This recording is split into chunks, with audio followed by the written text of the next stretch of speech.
몇 주 전 생명의 삶 본문이 이 베드로 전서와 후서였는데, 이 두 책에는 우리가 반드시 짚고 넘어가야 될 굉장히 중요한 내용들이 많은데, 이런저런 이유로 설교할 기회가 딱 두 번밖에 없었어요. 그래서 이번 주는 한 번만 더 이 베드로 전서의 내용을 다루고 다음 주부터 쭉 열왕기하를 살펴보려고 합니다.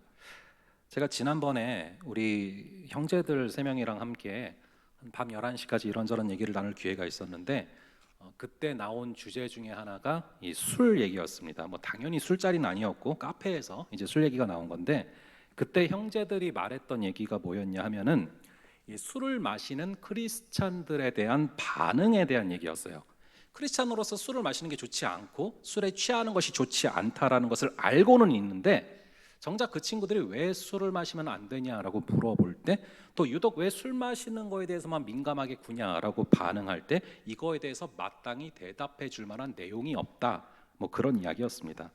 또 하나 이야기가 나왔던 게 이 공감하시네라는 찬양의 이야기였는데, 이 공감하시네라는 찬양이 꽤 인기가 있었던 찬양인데, 이런저런 신학적인 문제도 제기가 된 찬양입니다. 하나님은 공감만 하시는 분이 아니라 잘못된 것에 대해서 공감을 해주시는 것이 아니라 지적도 하시고 또 틀린 부분들을 논리적으로 고치시기도 하는 하나님이신데, 너무나 감성적인 부분으로만 치우쳤다라는 것이죠. 우리 하나님은 감성적이시지만 동시에 논리적이십니다. 그래서 그런 이야기를 나누다가 문득 이 변증에 대해서 한 번쯤은 나눌 필요가 있다는 생각을 하게 됐습니다. 여러분, 변증이 뭔지 아십니까? 이 변증이라는 단어는 변호라는 단어랑 흡사한 것 같아요. 우리가 누군가를 변호한다 이런 얘기를 들어보셨죠? 우리가 믿는 기독교를 변호한다 할 때 변증한다라는 단어를 쓰게 됩니다. 그리고 어찌 보면은 이 변증은 변명과도 굉장히 흡사한 단어일 것 같은데, 변명은 말 그대로 변명을 하는 것이라면은 이 변증은 어떤 상황에 대해서 적절한 답변을 제시해 주는 것입니다. 여러분들이 분명히 세상 가운데 살고 있기 때문에 세상 가운데 살고 있는 세상의 친구들과 이런저런 얘기를 나눌 수밖에 없는 상황들이 계속 생길 거고, 그러다 보면은 기독교에 대한, 또한 여러분들이 믿는 신앙에 대한 이런저런 질문들이 안 나올 수가 없을 텐데, 그때 적절한 답변을 할 수 있는 지혜가 부어지는 시간 되기를 주님의 이름으로 축원합니다. 자, 그렇게 오늘 변증에 대해서 우리가 살펴보려고 하는데, 감사하게도 우리가 얼마 전 묵상했었던 이 베드로 전서에는 변증을 딱 한마디로 요약해 주는 구절이 나옵니다. 우리 한번 베드로 전서 3장 15절 이 구절을 함께 한 목소리로 읽어 보겠습니다. 시작. 너희 마음에 그리스도를 주로 삼아 거룩하게 하고 너희 속에 있는 소망에 관한 이유를 묻는 자에게는 대답할 것을 항상 준비하되 온유와 두려움으로 하고.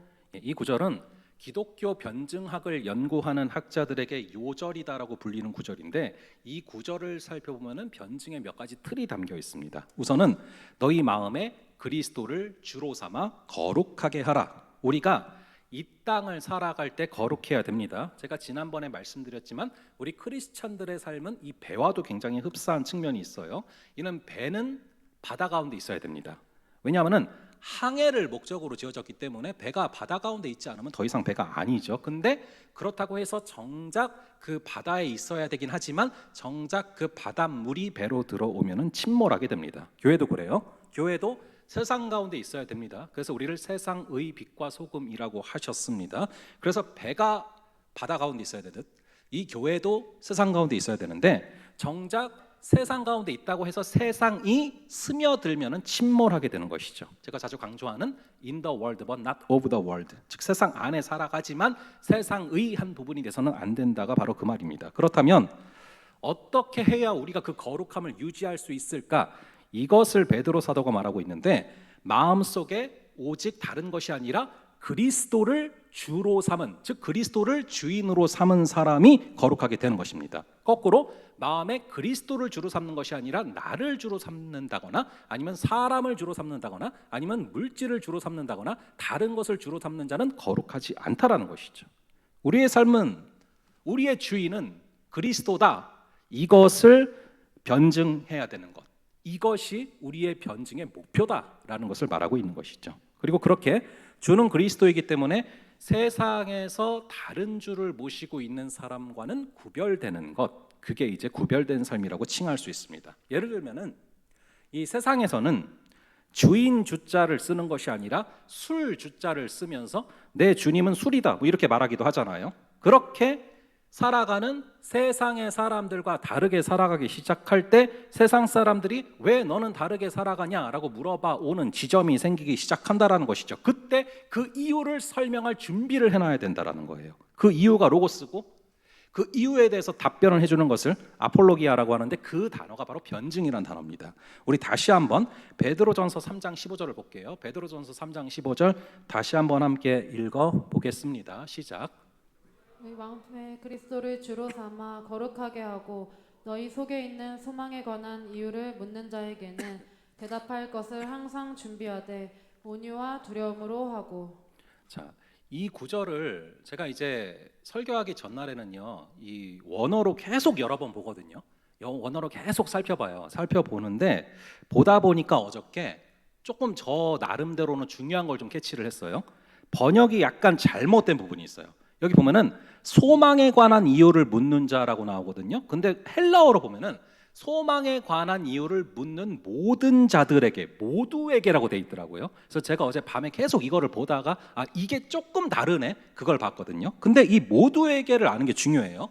그러니까 이 구절을 통해서 두 가지를 하나님은 강조하고 있는데 하나는 항상이란 단어고 또 하나는 모든 자들에게라는 단어입니다. 즉 항상 우리는 준비가 되어 있어야 되고 모든 자들에게 모든 질문에 대해서 답해 줄 준비를 해라라는 것이죠. 언제 누가 묻든 그 질문에 대해서 답변할 준비를 하라는 것입니다. 그런데 그렇게 변증을 할 때 취해야 될 방법이 두 가지가 나오죠. 바로 온유와 두려움으로 써져 있어요. 우리가 온유함으로 변증을 해야 되는 이유는 우리는 주님의 복음을 전하는 것이기 때문에 그렇습니다. 주님의 복음을 전하는데 주의 복음을 전하는데 이 복음을 전하면서 너 이거 안 믿으면 죽어 이런 식으로 전하면 절대 안 된다는 거죠. 여러분 우리가 가야 될 길은 십자군의 길이 아니고 십자가의 길입니다. 여러분 그 차이를 아시죠? 이 중세 시대 때 실제로 있었던 일들입니다. 이 십자군은 십자가를 내세우고 진군하면서 나라들을 정복하면서 십자가를 내세우고서 너 기독교 믿을 거야 안 믿을 거야 안 믿어 하면 죽였어요. 짓밟았어요. 근데 그런 포악한 자세로 복음을 전하면 안 돼요. 우리는 십자군의 길을 걸어가는 것이 아니라 십자가의 길을 걸어가야 됩니다. 남을 짓밟고 남을 죽이는 것이 아니라 내가 짓밟히고 내가 죽는 거예요. 포악이 아니라 온유함으로 전하라라고 말씀하시는 것이죠. 사실 이 베드로의 변증은 창세기 23장에 나오는 아브라함의 변증을 그대로 반영한 것입니다. 여러분 아브라함이 아내가 죽었어요. 아브라함이 아내 사라가 죽었을 때 이 사라를 죽을 매장지를 헷 족속에게 구하는 장면이 나오는데 그때 아브라함은 헷 족속에게 나는 나그네요. 나는 거류하는 자다라고 자신의 정체성을 명확히 밝힙니다. 그래서 그거를 그대로 차용해서 베드로도 베드로전서 1장에서 나는 나그네요라고 말을 하고 있죠. 그리고 아브라함은 죽은 아내를 매장하기 위해서 그 땅을 좀 살 수 있냐라고 헷 족속에게 물어봅니다. 그런데 헷 족속이 이렇게 얘기를 해요. 에이 우리 사이에 무슨 돈을 주고 받습니까? 그냥 줄게요. 우리끼리 뭐 이렇게 얘기를 해요. 그냥 가지라고. 근데 아브라함은 사양하면서 기어코 돈을 주고 그 땅을 사거든요. 왜 공짜로 준다고 했는데 아브라함은 아내를 매장할 그 땅을 돈을 주고 기어코 샀을까? 이에 대해 많은 해석들이 있는데 이유는 딱 하나입니다. 헷족속이 그렇게 얘기했거든요. 우리끼리인데 우리 사이인데 그냥 가져요 라고 얘기를 했거든요. 그랬더니 아브라함은 저는 우리가 아닙니다. 저는 여러분과 다릅니다. 이렇게 지금 선을 그는 것입니다. 정확하게 참된 크리스찬으로서 정체성을 선포하고 그래서 돈을 지불하겠다라고 하는 거예요. 나는 나그네고 내 본향은 하늘에 있다고 하면서 나는 당신들과 다른 사람이고 나의 소망은 땅에 있지 않고 하늘에 있다라는 것을 변증한 것입니다. 그런데 그 표현을 아주 온유하게 하잖아요. 아브라함이 헷 족속에게 됐거든요 싫어요 난 너희랑 달라요 막 이렇게 한 게 아니에요. 굉장히 온유하게 두 번이나 절을 하면서 공손하게 감사하지만 제가 그렇게 할 수 없습니다라고 변증했다라는 것입니다. 그렇다면은 복음을 전할 때 우리가 두려움으로 전해야 되는 이유는 뭡니까? 왜냐하면은 여러분들이 누군가에게 복음을 전할 때 여러분들은 두려움으로 전해야 돼요. 왠지 아십니까? 내가 복음을 전하는 그 순간이 그 사람에게는 그 사람의 영혼이 결정될 수 있는 순간이에요. 나야 뭐 이미 믿고 있고 나야 이미 천국 갈 거니까 내 입장에서만 생각한다면 다른 믿지 않는 자들에게 복음을 전하는 것을 그냥 대충 할 수도 있는 거겠지만 그 사람의 입장에서는 처음 듣는 복음일 수도 있고 어찌 보면 마지막으로 듣는 복음일 수도 있는데 그렇다면은 이 내가 전하는 이 복음을 받느냐 받지 않느냐에 따라서 그 사람의 영혼이 천국에 갈지 지옥에 갈지가 결정되는 순간이기 때문에 우리는 복음을 전할 때 반드시 두려움으로 전해야 된다라는 것이죠. 그런데 오늘 우리 한국교회의 가장 큰 문제가 뭔지 아십니까? 3장 15절에 나오는 것처럼 누군가가 소망의 이유를 물어볼 때 그 이유가 무엇인지를 대답해 주어야 되는데 중요한 것은 물어봐 오는 사람이 없다는 거예요. 묻는 사람에게, 묻는 모든 자에게 대답할 것을 항상 준비는 할 수 있지만 중요한 것은 난 크리스찬들이 물어보지를 않습니다. 여러분, 왜 믿지 않는 사람들이 믿는 사람들에게 소망의 이유를 안 물어보는지 아십니까? 우리가 자기들이랑 똑같거든요. 다른 걸 전혀 느끼지 못하겠거든요. 우리 세상 사람들이 좋아하는 거 우리도 다 좋아하고 똑같이 살거든요. 그러니까 물어보지를 않는 것입니다. 크리스찬들이 뭔가 좀 달라야 난 크리스찬들이 궁금해서 물어봐 올 텐데 자기들이랑 다르지가 않고 똑같거든요. 아니, 오히려 더 독해 보이기도 해요. 크리스찬들은 싸울 때도 그냥 싸우잖아요. 금식하고 싸우고 기도하고 싸우고 하니까 더 무서워. 그래서 여러분, 이런 사태가 벌어지는 거예요. 베드로가 지금 이 구절을 말할 때는 크리스찬들이 박해받던 그 시절입니다. 여러분, 이 당시에, 이 성경이 쓰여있던 당시에 예수를 주라고 고백하면 내 삶의 주인은 그리스도십니다. 내 삶의 주인은 오직 그리스도시고 다른 것은 주인 될 수 없고 나도 주인 될 수 없습니다 라고 고백하면 실제로 어떤 사태가 벌어졌냐면은 콜로세움에다가 집어넣어버리고 사자를 풀어서 죽였어요. 그런데도 주님을 찬양했고 예수를 주라고 고백했습니다. 그러니까 세상 사람들은 거기서 그거를 재밌게 보다가도 뭔가 마음 한켠에 이해가 되지 않는 겁니다. 아니, 예수님만 안 믿으면은 잘 편하게 살 텐데, 예수를 주라고 고백만 안 하면 되는데 왜 굳이 저렇게 사서 고생을 하면서 목숨을 바치면서까지 예수님만이 나의 삶의 주인이시다라고 고백을 할까? 이거를 궁금해서라도 물어봤다고요. 그때 그 지점이 왔을 때 내 소망을 이야기해 주면 되는 거거든요. 여러분, 우리가 살아가는 이 시대가 이 포스트 모더니즘 시대라고 한다 많이 들어보셨을 것입니다. 그래서 요즘에는요, 사람들을 붙잡고 아무리 정답을 얘기해주고 진리를 얘기해줘도 관심이 없어요. 아무도 궁금해하지 않아요. 여러분들이 지나가는 사람들을 붙잡고 2 더하기 2는 4예요 얘기를 해봤자 미친놈 취급을 할 겁니다. 아무 관심을 안 가져요. 그런데 궁금증이 생겼을 때, 어떤 사람들이 궁금증이 딱 생겼을 때 그 궁금증에 대해서 정답을 이야기해 주죠. 그러면 그것을 정말 스펀지처럼 잘 빨아들이는 시대가 됐어요. 2 더하기 2가 뭔지 굉장히 궁금해하고 있는 그 사람에게 정답은 4다라고 말을 해주면은 그것을 굉장히 잘 받아들이는 시대가 바로 지금 이 포스트 모더니즘의 시대라는 것입니다. 그래서 우리는 반드시 물음표를 자아내는 삶을 살아야 합니다. 그래야 복음이 들어갈 수 있다라는 거예요. 그래서 오늘 설교의 제목을 물음표로 사람을 낚는 어부라고 지은 것입니다. 여러분, 물음표를 보시기 바랍니다. 물음표가 뭔지 아시죠? 퀘스천 마크. 근데 이 물음표를 여러분들 옆으로 누워봐요. 무슨 모양이 됩니까? 무슨 모양 같으십니까? 갈고리 모양 같지 않으세요?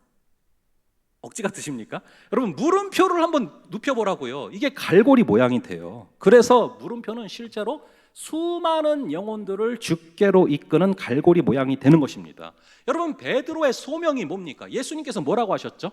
사람을 낚는 어부가 되리라 라고 말씀하셨어요. 근데 낚시에서 가장 중요한 게 갈고리거든요. 그 갈고리와 물음표가 너무나 밀접한 연관이 있더라라는 것을 오늘 구절은 증거하고 있는 것입니다. 여러분, 이 기독교의 발흥이라는 책이 있어요. 이 로드니 스타크라는 종교사회학자가 쓴 책인데 이 책을 보면은 베드로 전서를 훨씬 더 입체적으로 깊게 이해할 수가 있습니다. 기독교가 여러분 원래 AD 1세기에는 마이너리티에 속하는 그런 종교였어요.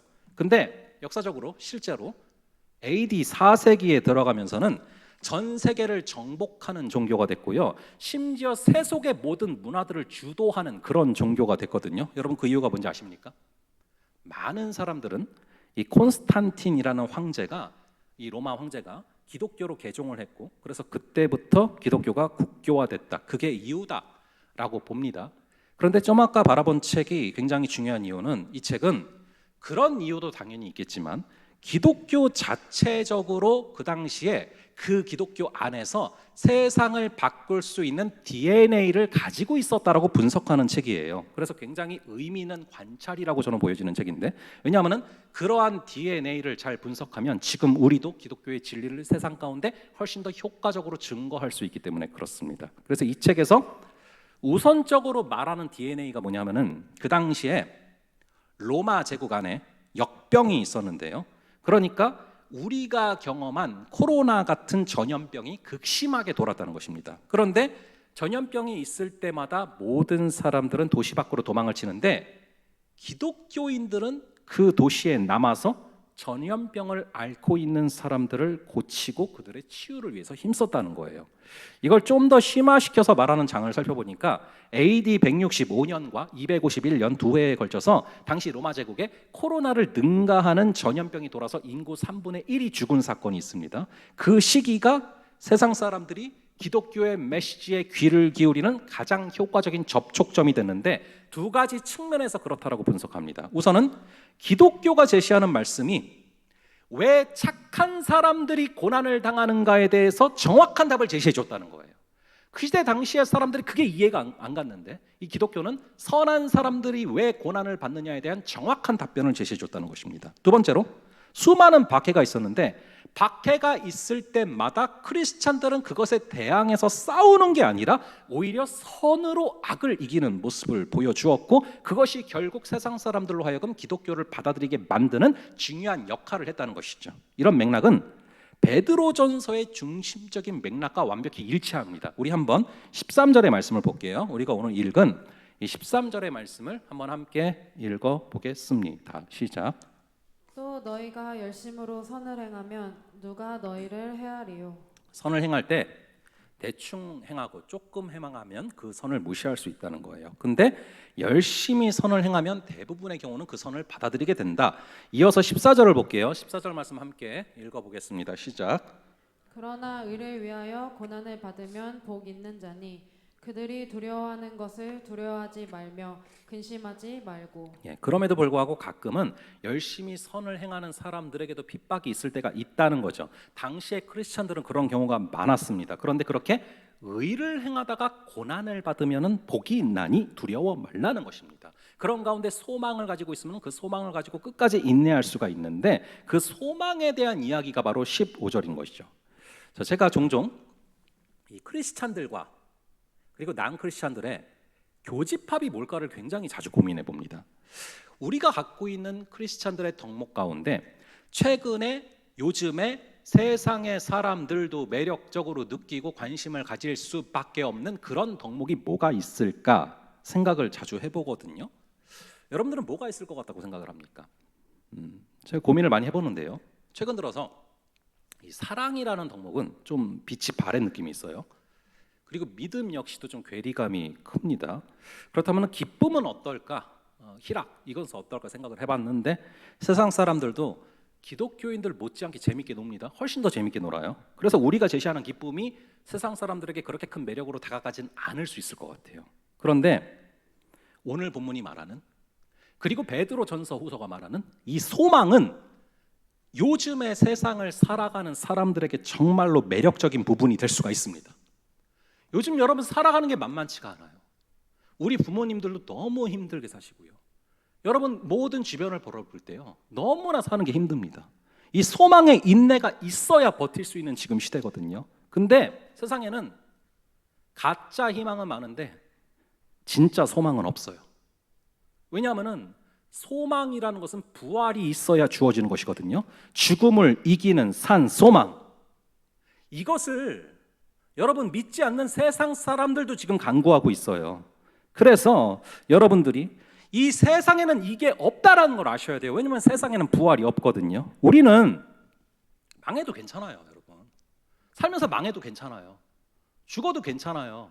왜냐면 우리는 죽어도 다시 살거든요. 부활이 있거든요. 망해도 다시 일으키세요. 그래서 망하지 않아야지 발버둥 칠 필요도 없어요. 그런데 그런 소망이 있는데, 그래서 다시 시작할 수 있는데, 근데 세상은요, 절망이 오면 끝이에요. 부활이 없거든요. 그래서 우리가 죽은 소망이 아니라 정말로 심령 속에 산 소망을 가지고 살아가면은 엄청난 고난이 닥쳐도 계속해서 꺾이지 않는 그 살아있는 소망을 가지고 살아가면은 세상도 관심을 가질 수밖에 없다라는 거예요. 그렇게 우리는 물음표를 자아내는 그런 삶을 살아야 합니다. 그래야 복음이 들어갈 수 있는 기회를 포착할 수 있다. 이게 바로 오늘 구절이 말하고 있는 핵심인 거예요. 자, 그런데 아까 말씀드린 것처럼 물음표를 옆으로 누이면 무슨 모양이 된다고요? 갈고리 모양이 된다고요. 그래서 수많은 사람을 낚는 어부가 될 수 있다는 것입니다. 제가 캐나다 리젠트에서 유학을 할 때 함께 공부했던 한인 동료 중에 한 분이 한국의 한 은행에서 굉장히 높은 자리에서 일하시다가 다 내려놓고 유학을 오신 분이 한 분 있었어요. 이분이 자신이 살아가는 그 일터와 자신의 신앙이 너무나 동떨어져 있다라는 것에 대해서 너무나 괴리감을 느끼면서 목마름과 갈증이 있고 힘들어서 다 내려놓고 일터 신학을 공부하러 오신 거예요.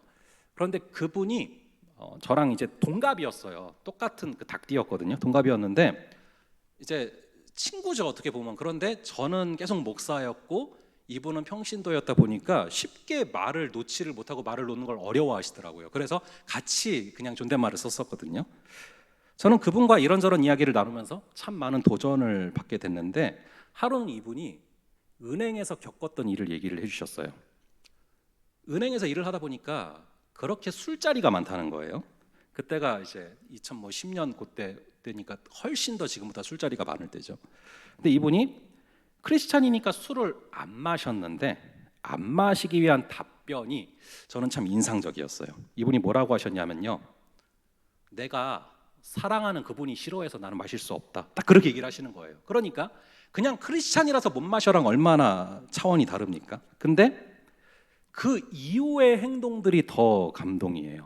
이분은 내가 사랑하는 그분이 싫어해서 나는 안 마신다라고 얘기를 하고서 집으로 가시는 게 아니라 술자리는 또 다 함께 참여를 하시는 거예요. 그러면은 술을 안 마시면서 술자리는 왜 참여를 하느냐? 이분이 혼자 술을 안 마신 상태고 제정신이다 보니까 한 분 한 분 끝까지 남아서 택시다 잡아드리고 뒷수습하고 술자리에서 주변 분들을 돕는 거죠. 그것도 높은 분이. 그런 행동을 나은 크리스찬들이 궁금증을 가지지 않을 수가 있겠습니까? 아까 초도에 말씀드렸던 것처럼 크리스찬이 왜 술 안 마시면 안 돼요? 술 마시면 왜 안 돼요? 이런 질문이랑은 차원이 다르고 격이 다르지 않습니까? 하나님을 사랑하기 때문에 덕을 세우기 위해서 자원함으로 술을 마시지 않고 오히려 그 술자리를 복음을 전파할 수 있는 자리로 삼는 것, 거기서 여러분 현격한 품격의 차이가 느껴지지 않습니까? 간절히 바라기는 겨우겨우 신앙생활을 하는 것이 아니라 하나님의 마음을 감동시킬 수 있는 그런 저와 여러분 되기를 간절히 바랍니다. 선을 행하는 것이 아니라 조금 행하는 것이 아니라 열심히 행하면 반드시 역사하시는 그 지점이 온다는 것이죠. 이분이 어떻게 그렇게 행동할 수 있는지 아십니까? 오늘 말씀에 나오는 것처럼 너희 마음에 그리스도를 주로 삼아. 그분의 마음속의 주인이 그리스도라서 그게 가능한 거예요. 그러니 내가 사랑하는 그분이 싫어서 나는 마시지 않겠다 당당하게 말할 수 있고요. 그러다 보니 그 거룩한 모습이 술자리에서도 나타나게 되는 것이죠. 그런 자들에게 사람들이 소망에 관한 이유를 묻지 않겠습니까? 그리고 소망에 관한 이유를 묻는 자들에게 답변을 준비하기 위해서 직장을 다 내려놓고 처자식을 다 데리고서 일터 신학을 공부하러 왔는데 그런 자를 여러분 하나님이 책임 안 지실 것 같습니까? 저는 봤어요. 완벽히 책임지시는 거를. 간절히 바라기는 우리의 삶이 나은 크리스찬들에게 물음표를 자아내는 삶이 되시기를 주님의 이름으로 축원합니다.